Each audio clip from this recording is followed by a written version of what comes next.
Yes, apa khabar semua? Salam sejahtera. Bertemu kembali dalam BDB edisi bulan Ramadan. Dan yang paling penting dalam bulan Ramadan ni, kita harus bersyukur dengan apa yang kita ada. Dan hari ini aku sangat-sangat bersyukur kerana aku ditemani oleh seorang tetamu yang aku dah lama kejar dia sebenarnya. Dah dekat 800 kali lah juga aku jemput dia. Tapi selalu je ada alasan, aku kerja lah Burn hari Selasa. Aku tak boleh lah Burn. Dan kenapa kau angkat tangan ni? Saya rasa saya tahu antara salah satu alasan kenapa dia cuba sedaya upaya untuk mengelak masuk sebenarnya BDB ni tapi tak dapat. Oh ya ke? Bolehkah kita berkongsi rahsia sedikit? Oh, tak boleh.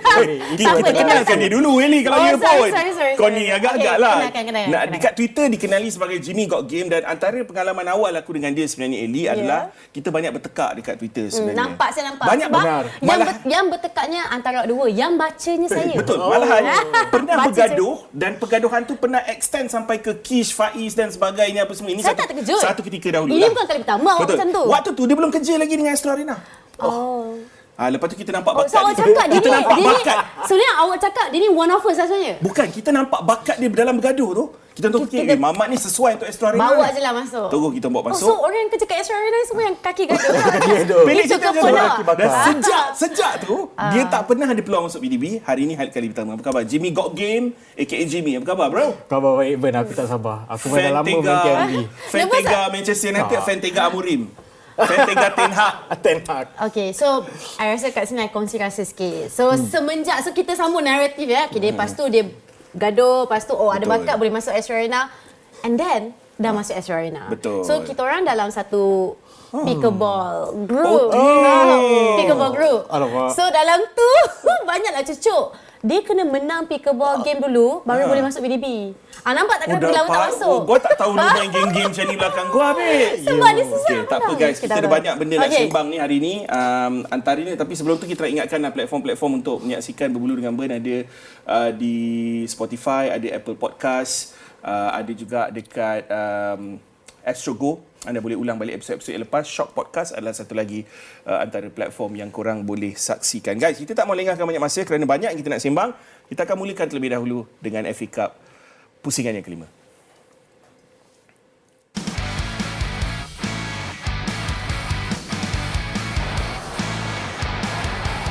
Shot from Rachel Robertson. Oh, it's a burner. It's a beautiful effort and Liverpool take the lead. Gets onto it. Curtis Jones went to place it, places it, and places Liverpool into the last eight. Deep into the Champions League, through here surely, but here's Wang. And Wolves get a consolation. Liverpool are through to round 6, the quarterfinals. Madueke again, brilliant. An arrow from Noni Madueke gives Arsenal the lead. Evans onto it, up against Mosquera. Big chance for Evans, it's in! Will Evans! How about this for Mansfield Town? Bereza, it's another scorcher to put Arsenal back in front. Alright, yes. Dua pelaudan yang mencuri tumpuan, of course, apabila Liverpool bangkit lepas midweek 3 hari yang lalu kalah kepada Wolves, tetapi ada perubahan taktikal yang dilakukan oleh Arne Slot sebenarnya dalam second half tu sebenarnya, yang melihat 0-0 pada first half dalam game FA Cup ni, dan kemudiannya skor 3 gol dalam jangka masa yang agak pendek untuk menang game tu, diikuti dengan kemenangan Arsenal. Tapi sentuh pasal Liverpool terlebih dahulu, bila tengok persembahan Andy Robertson, Jimmy, dalam game ni, aku tertarik macam mana dari segi attacking output dia very strong. Yang kita tahu dia memang lemah dari segi defensif, dari segi tracking back dan sebagainya. Itu yang jadi antara punca kenapa dia digantikan ke Kes. Ke Kes pun ada masalah yang sama. Tapi of course, he's like a young Robertson lah sekarang. Tapi bila kau tengok Robertson yang dikabarkan dia tolak offer untuk join Spurs semata-mata untuk kekal di Liverpool, adakah kau rasa itu satu keputusan yang tepat? Yalah, of course, berdasarkan tempat Spurs sekali. Memanglah kan. Saya rasa agak tepat. Tapi kalau dia main untuk Spurs, dia first choice starter. So kadang-kadang mungkin pemain melihat dari angle yang berbeza daripada berbanding lensa ataupun kanta yang kita guna kan. Aku rasa Robertson keputusan yang tepat lah, itu satu. Tapi dia bukan setakat tepat. Tapi kalau aku jadi Robertson, dia mudah untuk aku kerana aku dah ada connection dengan Salah, dengan winger yang ada di sebelah kiri, dan kemudian aku ada aku ada protege iaitu di dalam bentuk Milos Kerkez. Aku rasa dengan achievement yang aku ada di Liverpool selama ini, better aku stay je daripada aku pergi Spurs. Dan kita boleh nampak lah Robertson, walaupun kita dah cakap, ramai Liverpool cakap dia wash apa semua, tapi kita boleh tengok dalam perlawanan ni dia begitu aktif dan dia menggunakan kekuatan dia dari segi hantaran dan juga larian dia untuk terus membuat servis yang baik untuk Liverpool. Kau tak rasa macam, okay, mungkin adakah apa yang kau cuba maksudkan kat sini is like sort of like kau tarnish legacy kau bila kau pergi Spurs macam tu? Ya, dan satu lagi, he still have something to offer in this Liverpool side. Correct. Correct. Perspektif, just nak tambah bila Jimmy katakan masih ada lagi something to offer to Liverpool punya side. Lagi satu perspektif yang kita boleh guna, which kita dah cakap pun dekat BDB before this. Cakap pasal Robertson dari segi mungkin antara deal yang mungkin like it sounds logical in his head for him not to go to Spurs. Dia digunakan dari segi it's a transitional phase untuk sebelum mereka mencari the new future talents for that position, right? So I rasa daripada you bukan cakap pasal tarnish legacy je. You have to go back to square one nak jadi a regular starter untuk Spurs and to push them out of that relegation zone yang they almost gonna walk into. Betul. And also antara highlight dalam game ni is, yes, hari tu Mo Salah scored walaupun dalam kekalahan kepada Wolves. Dia score selepas tak silap aku 10 game tak score dalam Premier League dan sebagainya, dan antara the longest layoff dari segi jaringan yang pernah dilakukan dalam sejarah dia dengan Liverpool kan.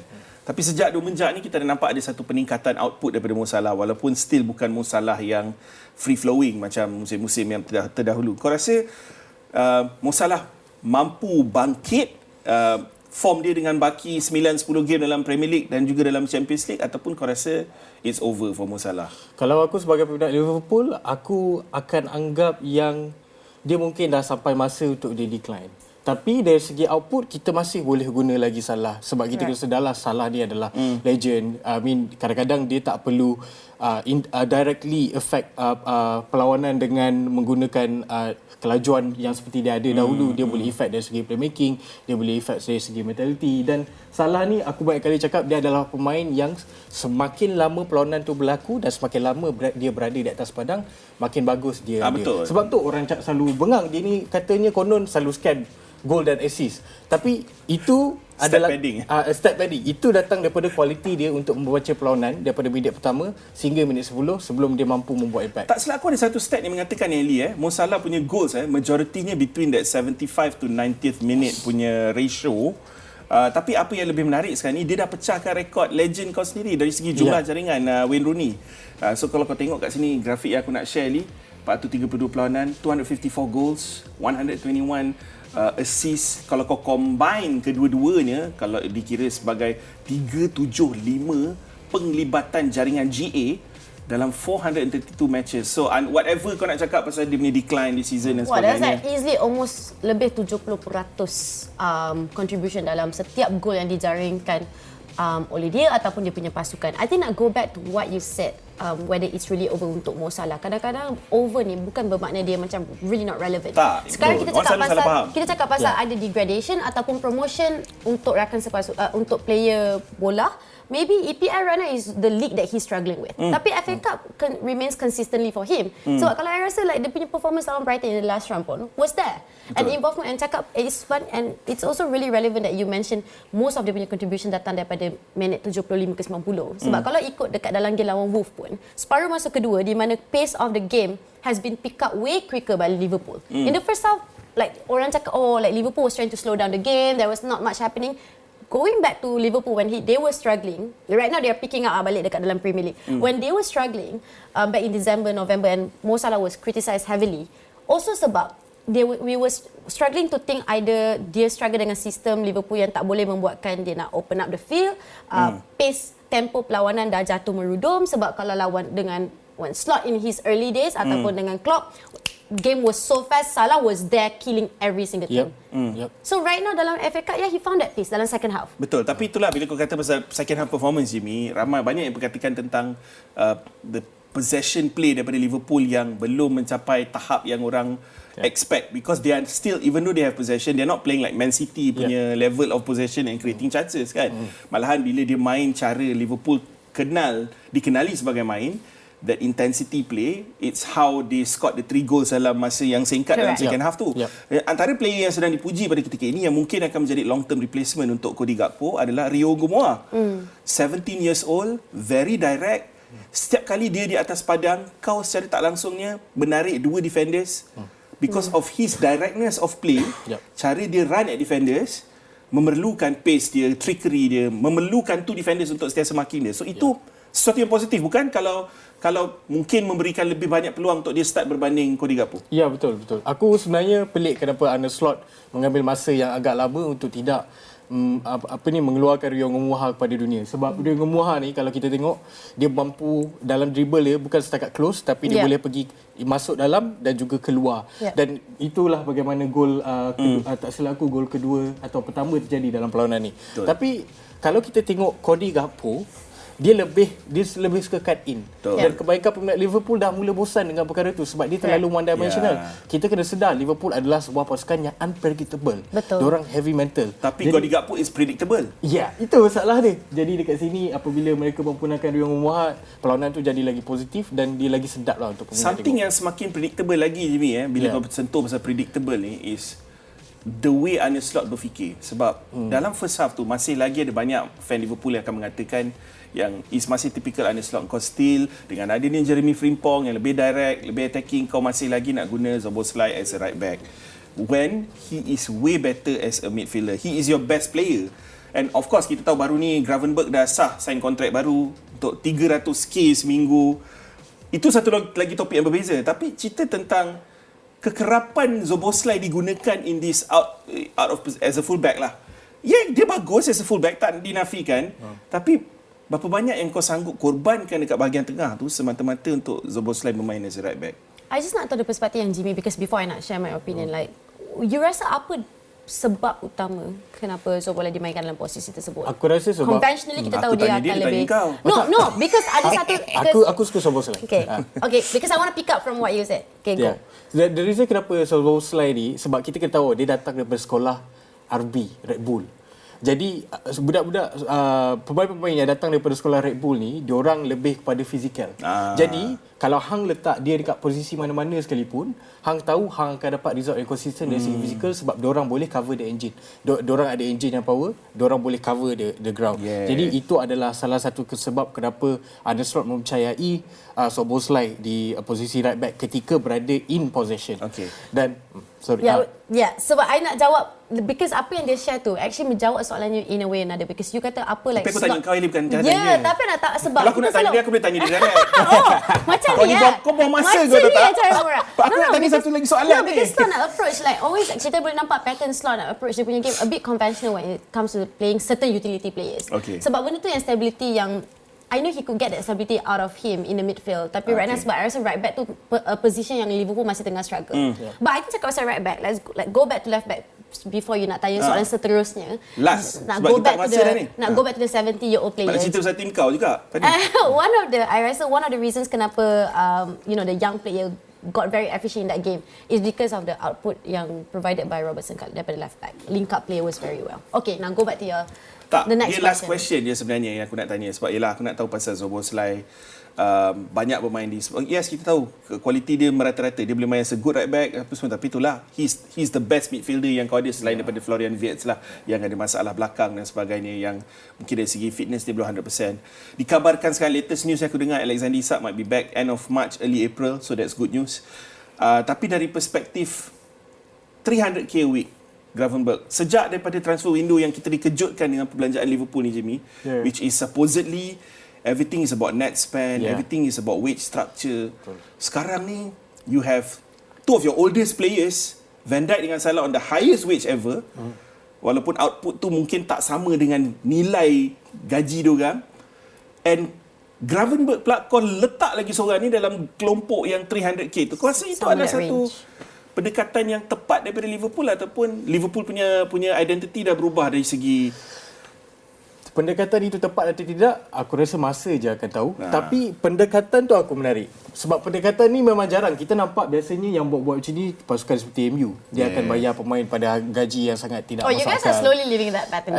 Aku peminat Manchester United yang sedar you diri. guys dikenali. Tapi maknanya benda tu macam dah berubah. Korang pula ada weight structure. Liverpool pula belanja tak ingat kan. Betul.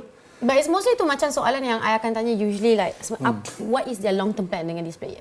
You rasa? I rasa worth it.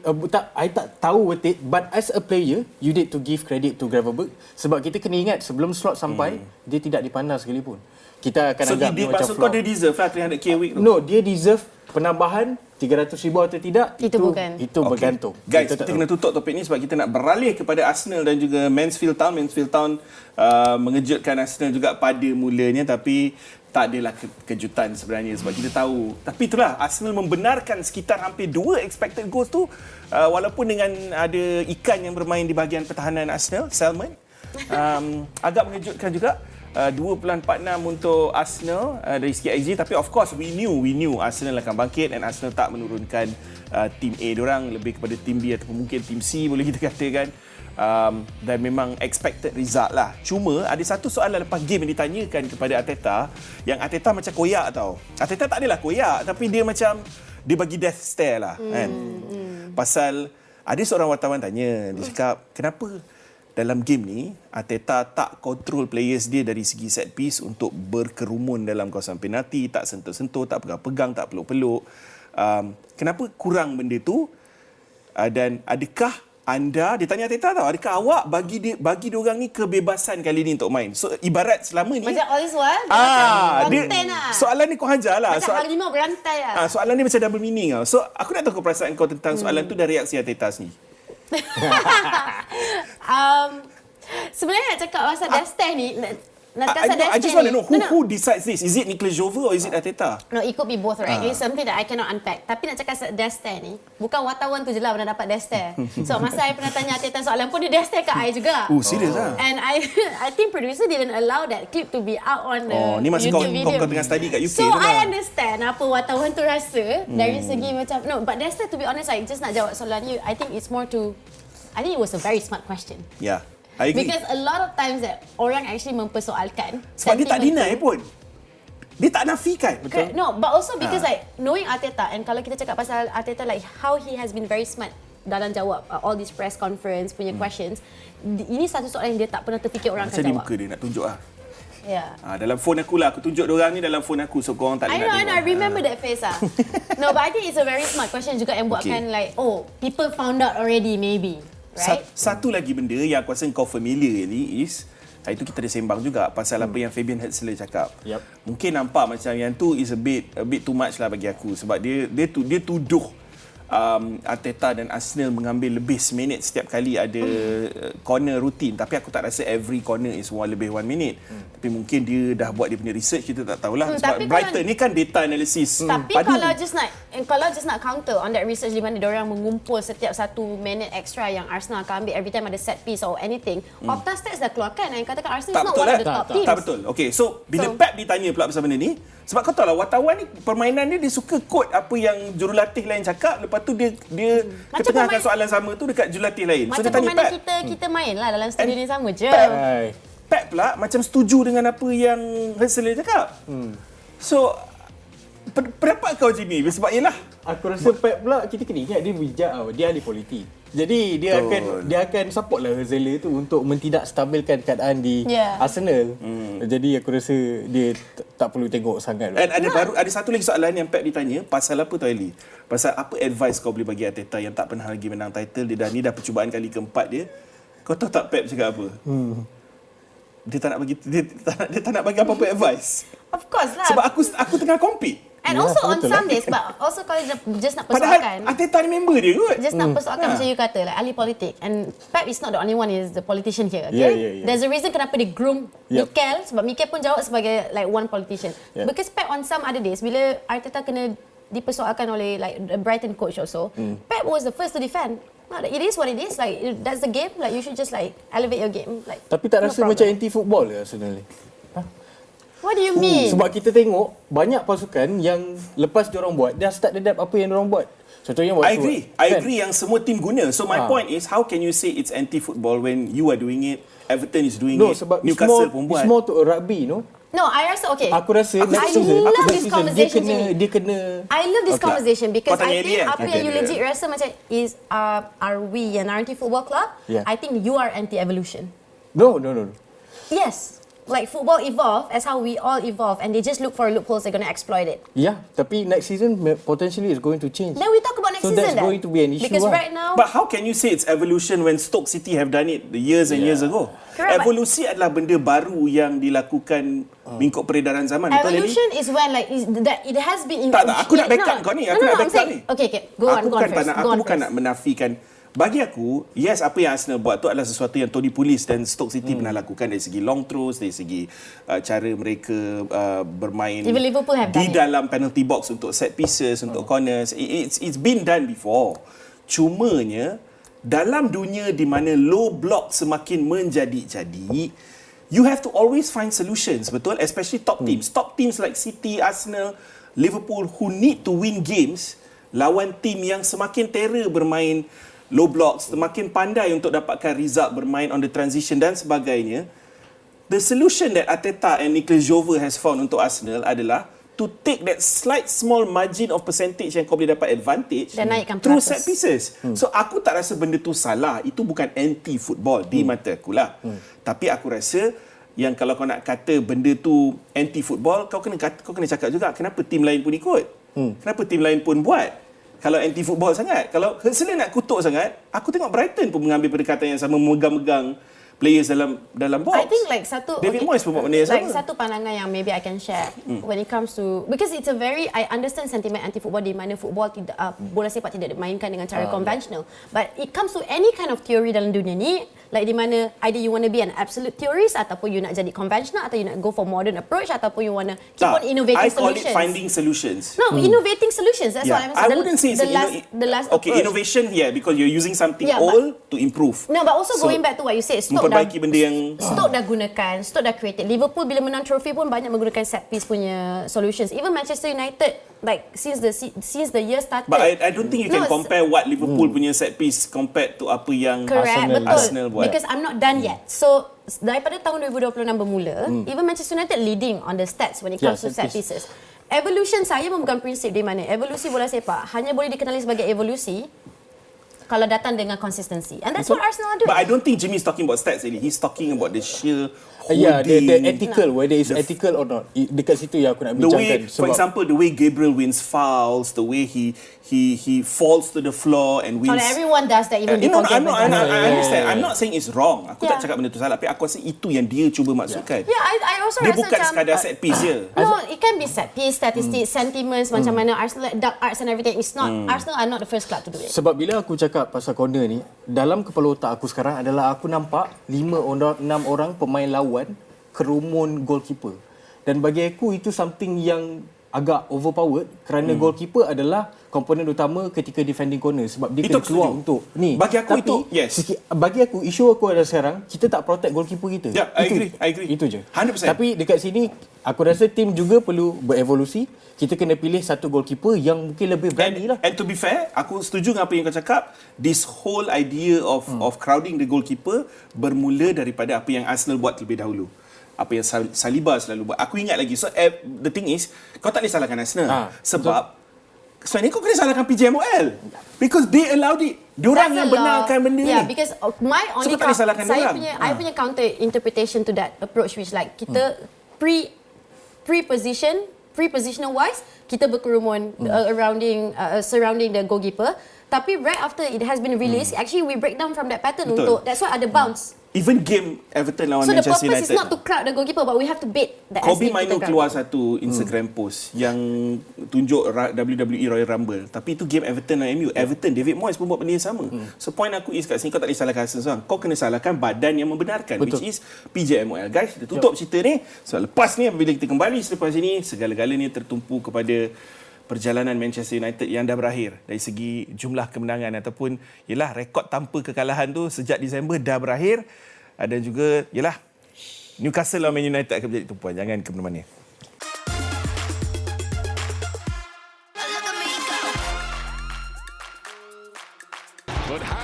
Newcastle United would love to derail the Michael Carrick train.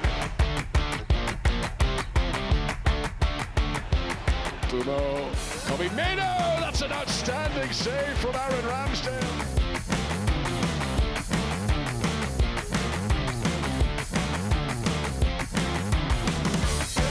Ilanga, oh, he'd love a goal against his former employer.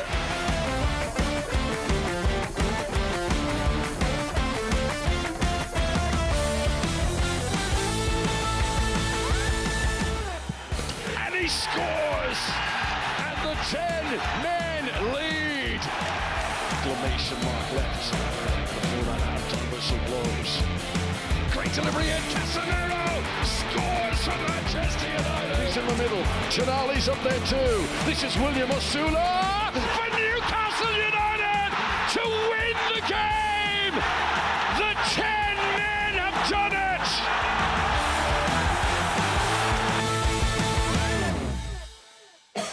Yes, game di mana Aaron Ramsdale menjadi wira. Terima kasih Arsenal kerana bukan Arsenal lah, Southampton.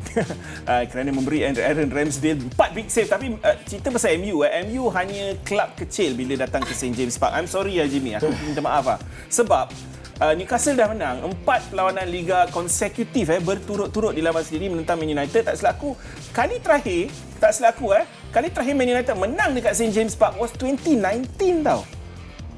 Dah apa, 7 tahun? Hampir nak kata hampir sedekat dulu bagilah. Baru 7 tahun. Tapi dari segi XG, Newcastle bermain dengan 10 orang. 10 orang. 2.48 XG.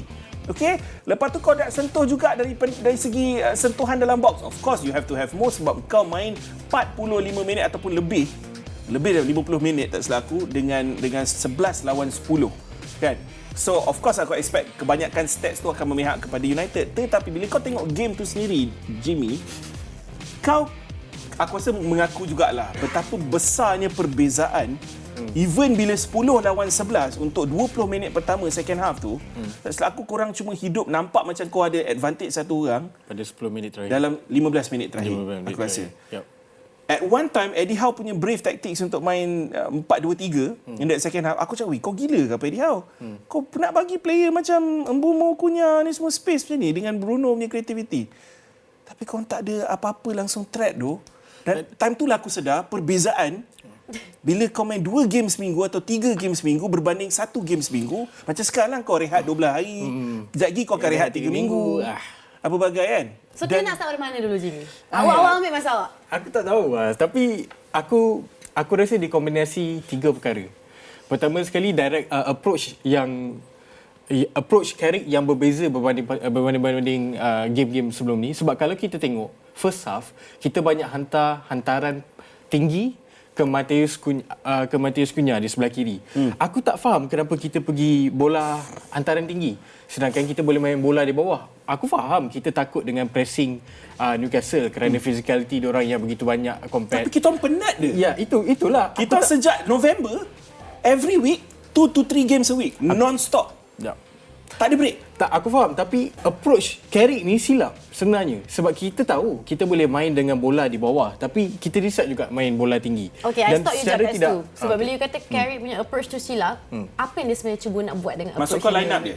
Letak atas padang tu. No, dia bukan nak pembikinan serangan dia. Dalam fasa pembikinan serangan, of course, United, kita boleh bermain di bawah, kita boleh bermain di atas. Tapi pada perlawanan ini, aku tak faham kenapa kita main route 1. Di mana kita terus football. You rasa was there ever a moment dalam game tu yang dia sebenarnya you nampak dia Carrick nak cuba buat something new or tweak ataupun you rasa macam he didn't find that window? Nah, dia hanya tukar ketika minit 75 ketika Ahmad. Tapi kau tak rasa kenapa dia main route 1 football is because of the physicality in duels? Yeah. Kalau dia main short passes and build up play macam biasa, you will lose the physical battle. Itu yang kau sendiri mengaku. Ya, betul. Kan? So, it makes sense now to tapi play route 1 football. At least you cuba. Lepas 70 minit, 60 minit, you dah tahu. Too long. Oh, maksud kau bila dah ada kelebihan 11 dan 10? Then we take too long untuk make our first substitution dengan Ahmad.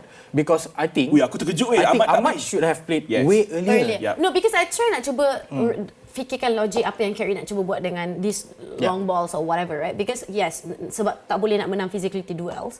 But also at the same time, the very fact that if you know Newcastle sekarang the more energetic team on the field, they would try to win every single ball in the air juga. Ya, itu. So it took him Sama 70 minutes untuk change the game and like Ahmad masuk, it was a bit too late. Ya. Memang kau main That's what game I think. Dan Burn lah, pendek cerita kan. Yeah. Tapi aku terkejut sebenarnya. Aku expect dalam game seumpama ini, Sesko tak main first 11.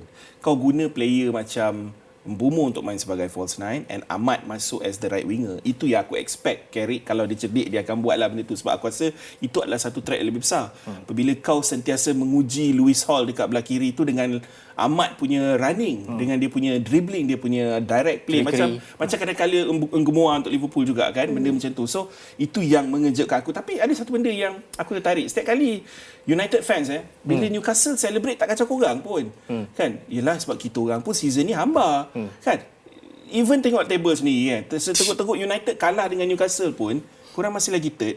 Kita orang di tempat ke-12 bro. Masih dibezakan 12 mata. Kami kita ketinggalan dengan korang. Tapi bila kita nak celebrate dekat Instagram ke, dekat kita punya posting kata this is the team we call United, kenapa kau tak terasa sangat bila kita panggil this is the team we call United? We are United juga. Kenapa kau terasa? Malahan aku akan argue yang Newcastle United tertubuh jauh lebih awal daripada Manchester United. Oh, kita nak pergi sini ya, bro. I'm just saying, kita nak pergi sini, I'm just saying bro. No, I pelik sebab bila aku tengok solehan antara speaker-speaker bola yang famous kat Malaysia, semua terasa sampai masuk Instagram NFC tau. Oh, mana gambar korang dalam training, dalam dressing room bila kalah dengan City. Yelah kita tahu kita kalah dengan City. Tapi bila kalah dengan City yang banyak attack Newcastle, fan MU. Fan MU. Tu aku terkejut. Mana korang punya beria nak celebrate apa bagai. Aku sebenarnya tak suka serang peminat Newcastle, tapi aku suka serang dia. Ada yang kata Rabu lepas cup final kita orang, apa kau cerita korang tak ada masuk cup pun nak sembang apa pasal cup. Dia orang apa you kata tadi 12 hari berehat. 12 hari tak tahu berehat. dah raya. Tak tanya je sebab jam 10 malam terakhir Ramadan ni almost lah. So, kena bersyukur Okay. Kenapa kau terasa sangat bila kita nak macam mana you nak respon ni? Aku Selalu faham. I yang dalam tempat duduk Aku you faham tau. Manchester United dikenali sebagai United dengan lebih luas di dunia. Aku tak nafikan benda tu. Kita memang sekarang tengah... Tapi salah ke kalau kita nak panggil who's the team we call United? We are Newcastle United. I sekarang tengah menyaksikan. This is a live Twitter argument in front of me. I'm just gonna be so. Waktu Hang menang lawan Sheffield United, Hang ada tulis tweet ini. Kami adalah United.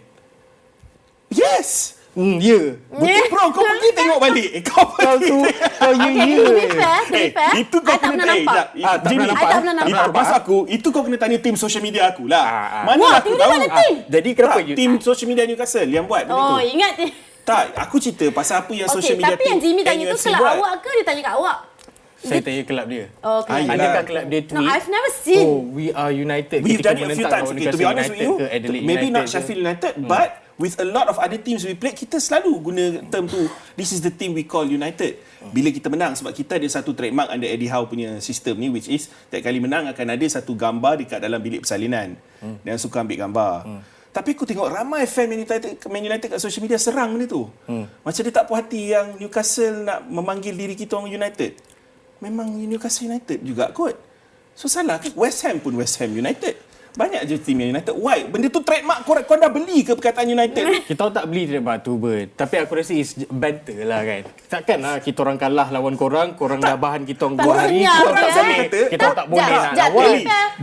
The great Manchester United selalu kata Newcastle is nothing to them berdasarkan pencapaian dia dan biggest club To be status in the fair to world. Manchester United fans like Newcastle menang pun dia orang akan bahan balik, right? Yeah. Kalau tim dia orang tak main apa-apa game pun, dia orang akan cari tim-tim lain nak bahan. Tak, sebab United fans selalu kata Newcastle ni bukan rival. So kenapa nak banter kita orang?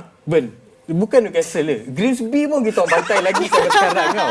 Grimsby pun kita orang cari kalau berani kita orang bahan sampai Yang sekarang. paling banyak buat meme pasal Arsenal, you ingat Arsenal fans ke? Manchester United fans juga. Kenapa kau nak gaduh dengan semua orang ni, Jimmy? Dia orang ada apa lagi bang? Kata rehat 12 hari.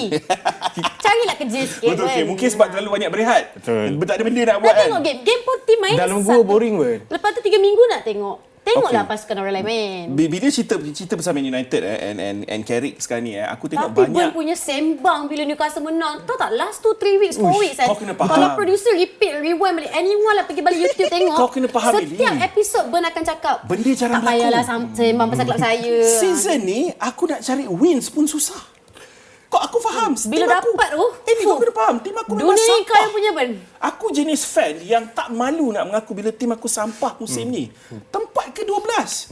Especially dalam Liga, bila kau menang, kau tahu tak bila last kali kau tahu sebelum menang dengan Man United tu, 3 kali straight kat St. James Park kita orang kalah tau.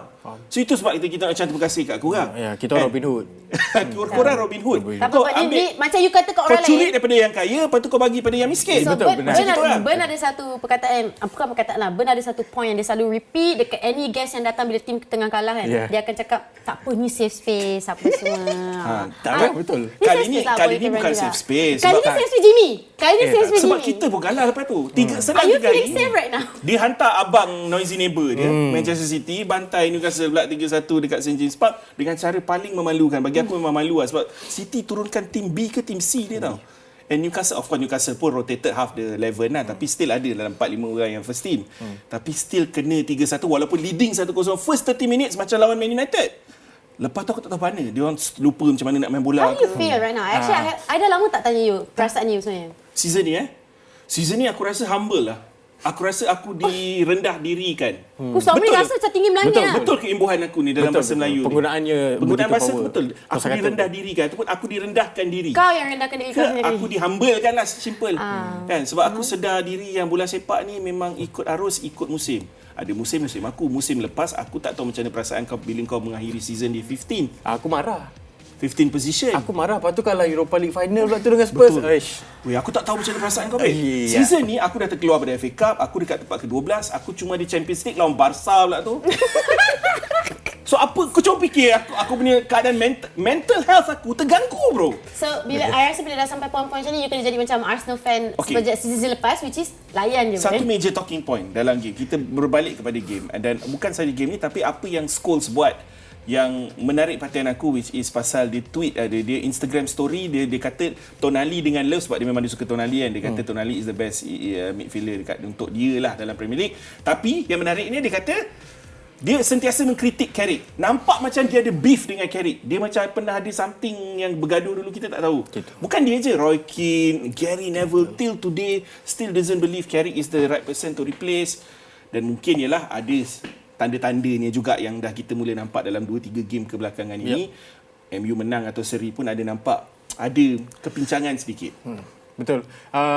Bagi aku tak faham kenapa diorang nak kena pening pasal Carrick ni permanent sekarang atau tidak. Sebab ini adalah Carrick permanent atau tidak, itu adalah soalan yang boleh kita jawab pada lepas ni, pada penghujung musim. Kita kena sedar yang Carrick datang hanya sebagai interim dan dia datang untuk stabilkan kapal je setelah kapal ni untuk 14 bulan. Dia rasa persoalan tu logik untuk dipersoalkan sebab bila posisinya atau role dia, peranan dia hanya datang untuk menstabilkan kapal. Tapi kapal dah tiba-tiba dah terbang. Faham tak? Betul tak? So it makes sense kenapa orang nak tanya. Yelah, tapi bagi aku nak ke tak nak, Manchester United boleh pening soalan ini pada penghujung musim lah. Especially selepas World Cup. Kerana kita tahu... Dengan cerita nama Dizerbi diangkat-angkat sekarang ni. Dizerbi. Tak tahu lah. Kau suka je? Aku suka Dizerbi as a person. Personally aku suka Dizerbi. Tetapi untuk Manchester United aku tak rasa, aku tak sebab you tak nak dia macam dia kena akan jadi dah scapegoatkan balik ke? Because aku tak nak dia bergaduh. Itu je. Bagi aku United dah ada drama Mourinho dengan Ineos dengan management dan aku tak nak lebih. Aku just nak manager selepas ni somebody yang very fluent dengan. For me is kalau Ancelotti untuk medium term atau short term, sebelum kalau boleh kita nak dapat Enrique, why not? Short term tu definition so macam ada interim, ada short term. Ancelotti lepas World Cup dah free agent ke apa? Nah, kita tak sure. Tapi tak itu sure salah satulah. Salah satulah. Enrique, Tuchel dah tak boleh kan sebab dia sign contract renewal. Ya. So siapa je option? Enrique lah. Tapi Enrique dikabarkan mungkin City job tu bilik dia kalau Pep lah. Enrique. Ada yang kata Nagelsmann. Eric Ten Hag. Okay. Awak punya kesayangan saya Eric Ten Hag mungkin boleh datang balik tapi dia kat 20 lah. Mungkin korang terkejut dah aku lari topik sikit lah kan. Yang aku masih lagi Eddie Howe out walaupun menang MU. Kenapa? That's why kau nampak aku celebrate sebab aku happy Newcastle menang. Sebab aku club first. Aku bukan Howe United, aku Newcastle United. Sebab ramai fans Newcastle sekarang ni yang Howe United. Yang masih lagi tak boleh nak lupa di awang-awangan sebab menang Carabao last year apa semua. Ramai tapi juga tak sedar diri United. yang kalau Eddie Howe tak layak ke Eropah musim ni, ia akan bukan saja memberi efek di atas padang tapi di luar padang. Dari segi kewangan, dari segi banyak macam-macam benda kan. So masalah aku, ini adalah second rodeo ataupun kali kedua Eddie Howe dalam Champions So League. you rasakan dia figure yang memang really cannot take you guys to another Cannot, level? you know why? Because ini dah kali kedua dia tak belajar dari kesilapan dia lagi. Dia dah terbukti dah tak boleh jadi seorang manager yang jaga 2 atau 3 competition dalam waktu yang sama. Dia tak boleh main 2-3 kali In-game management, seminggu. decision making pun Banyak Rotation. sangat masalah dan dia gagal untuk improve player. Dia punya signings untuk 250 million pound dalam sama window yang lepas Yeah. pun teruk gila. Kau tahulah Ilanga, Ramsey okey mungkin dah mula menunjukkan peningkatan. Cuma Ramsey dengan Tiao je lah yang aku boleh bagi kredit kan. Selebihnya Ilanga, Wisa, Penggunaan Walter Mada. Walter Mada is a good player. Yeah. And sekarang ni apa yang aku tak suka tentang media Newcastle adalah cara dia orang scapegoat Nick Walter Mada. Tapi salah Eddie sebenarnya. Eddie biasanya akan protect player. Tapi bila dengan Nick Walter Mada ni, member tak protect pula. Dia campak Mamat tu main as a number 8. He's not number 8. And sekarang ni, dia terpaksa tampil ke media minta maaf. Because dia tak perform. Tapi itu bukan tempat dia bermain. Dia main as a number 9 kan. Walaupun dia bukan pure number 9, tapi itu posisi dia. Dia jadi focal point. Kau beli dia as your main striker. You break the bank untuk dia. Tapi kau tak build a team around dia. Apa logik? So, itu yang aku tak suka tentang pendekatan Eddie ni. Eddie tak protect dia. Yep. Dan masih lagi degil nak gunakan dia dekat posisi number 8 tu. Even dalam game lawan Manchester City yang kalah, nampak ketara itu antara masalah. Ibarat passenger bro. Macam Newcastle main 9 orang. Bila dia Ilanga dengan Walter Mada main as a number 8, ibarat Newcastle main 9 lawan 11 lah. Kalau kau tanya aku secara jujur, itu masalah Newcastle lah. Dari segi Manchester United, back to United. Yep. Top 4, done deal. Lawan Villa next game. Villa tengah bad form. Good timing untuk korang ambil kesempatan. Kalau aku tengok the remaining fixture of United in the next 7 to 8 games, kita ada Chelsea, kita ada Liverpool dan kita ada Villa. Jadi mostly home atau away? I think Liverpool one was away. Chelsea is away. I think Villa is the only hope that we have lah amongst the top 6 team. Jadi aku tak mengharap, tetapi based on tangga liga sekarang di tempat ketiga cukup utuh, kita patut get the point lah. Sebab lepas ni mungkin ada Bournemouth. One thing about United ni, aku tak tahu United mana yang akan keluar. Betul. Tetapi di bawah Carrick, sekurang-kurangnya, aku tahu kita akan, mungkin prestasi tu 4/10, 5/10 atau 6/10. Aku rasa tak ada masalah. Sebab aku rasa tim yang akan tersingkir daripada top 5 tu adalah Villa. Because Villa the whole season has been stat padding. Bila kau cerita pasal stat padding, XG. kalau look at numbers, XG dengan XGC numbers dia, they are mid-table team at best bro. Betul. The wins yang dia dapat 11 kemenangan berturut-turut tu yang membuat diorang masih lagi kat situ sebenarnya. Tapi during that 11 win in a row tu, kalau kau tengok setiap satu game yang dia menang, they considered so much of XG that they were not punished dari segi defensive numbers dan sebagainya. You saying like mostly on the opponents. Orang kata XG ni kan kadang-kadang dia catch up balik dekat kau. So sekarang ni kau boleh nampak dia dah start catch up balik dengan Villa dengan persembahan-persembahan hambar mereka. Of course diorang juga kehilangan players macam McGinn, Kamara dan sebagainya lah, which are key players lah kan. So itu Tielemans juga salah satu player. Tapi aku tak rasa satu masalah untuk United finish dalam top 5. Sebab top 5 aku rasa confirm sekali lagi akan menjadi 5 tempat untuk Champions League di season. Kan? Guys, kita kena berehat. Bila kita kembali selepas ini, cerita khas dan nasib 7 pemain, keputusan yang dah sah, yang dah ada kata putus. Kita bincangkan sekejap lagi. Jangan ke mana-mana.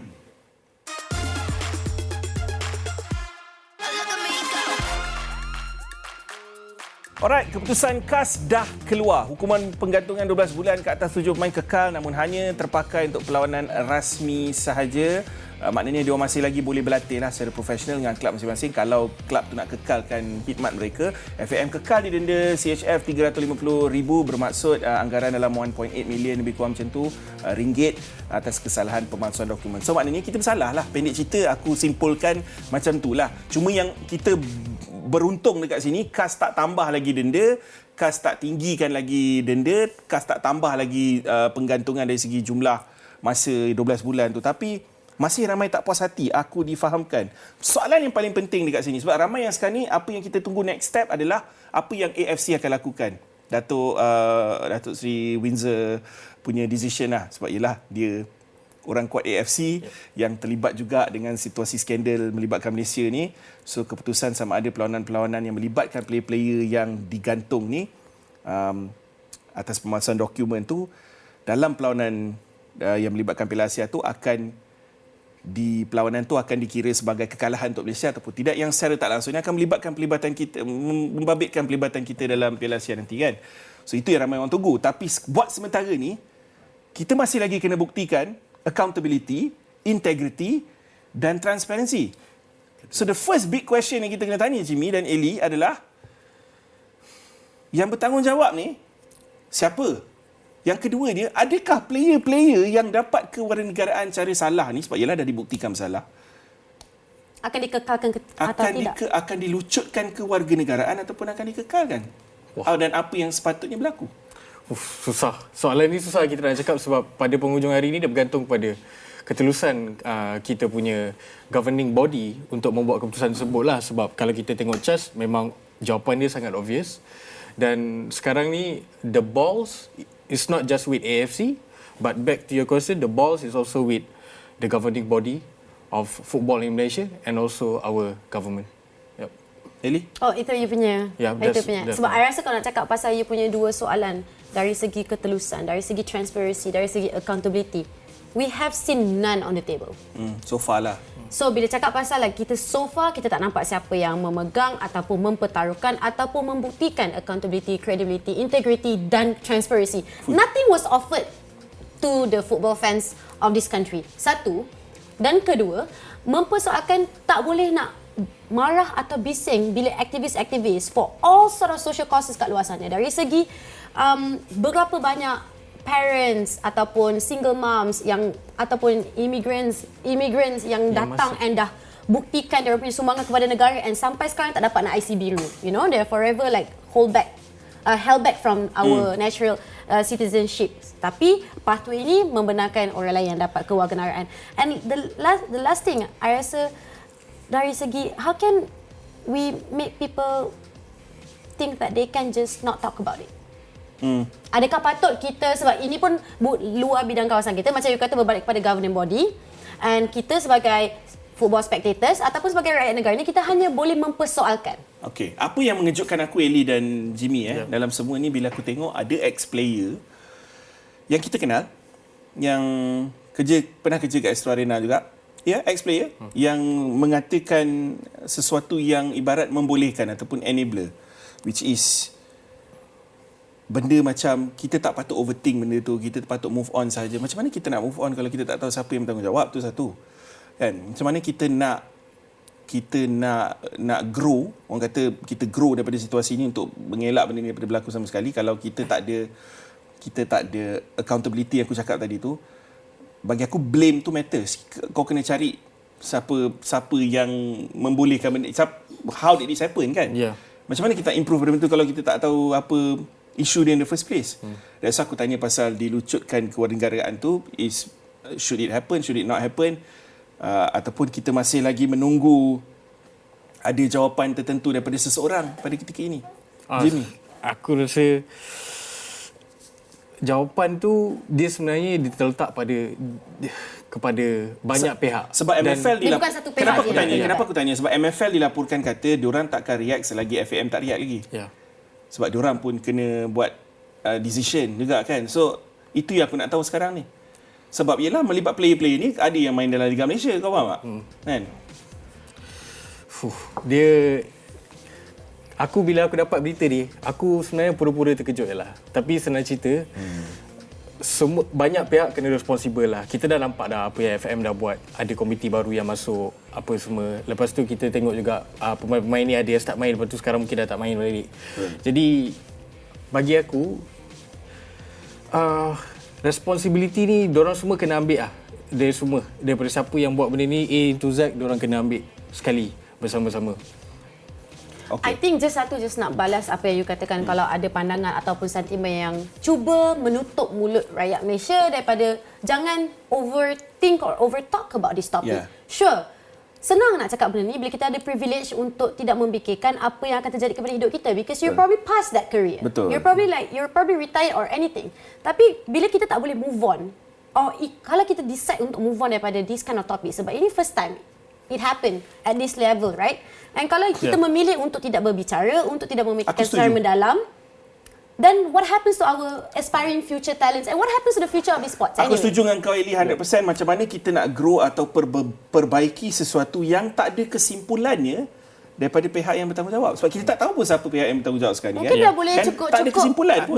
Kita boleh cukup-cukup dengan behaviour untuk jadi avoidant. I think it's up to the fans juga. Kita kena sentiasa bersuara, kita kena sentiasa menegaskan kita punya kepentingan. Betul. Alright, kita tutup. Jimmy, sebab kita nak tengok skor kau dalam FPL juga. Sebab FPL skor tu penting juga. Dia tutup secara mendadak dia macam nak tutup. Betul lah. Sebab apa guna kita sembang lama-lama pun. Betul, tak boleh overthink kan. So bukan kita nak move kata on je ada lah. kesimpulan lepas kita sembang pun. So kita move on ke FPL.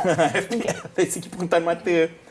Aku dan Jimmy 1686, yes, total point aku 50 point je this week. Tak berapa nak cantik. Still around 400k in the world, not the best rank yang pernah aku ada. Tapi chip season is upon us. Starting the last 9 game weeks yang ada, aku expect untuk break into the top 100k di dunia berdasarkan aku punya chip strategi lah, which is aku akan gunakan chips aku pada minggu-minggu yang sepatutnya dalam blank game week, dalam double game week, guna bench boost dalam double game week dan sebagainya. So itu antara strategi aku. So buat masa ni, kita tahu blank game week 31 ni tak ada City, tak ada Wolves players, tak ada Arsenal and tak ada Crystal Palace. So remember to remove those players. Make sure at least kalau kau nak tu, kau jangan buang semualah. Kau letak kat bench, ada 11 playing players untuk ku take point untuk kau. Sebab nanti kau akan tengok masuk game week 31, asal tim aku ni tinggal 3-4 orang je yang main, kan? Jimmy? Ini tim aku rasa kebaikannya Salah captain lah, 52 points, 116-11. Cukup baik. Aku rasa berbanding tahun-tahun lepas, ini adalah pungutan skor aku yang agak konsisten.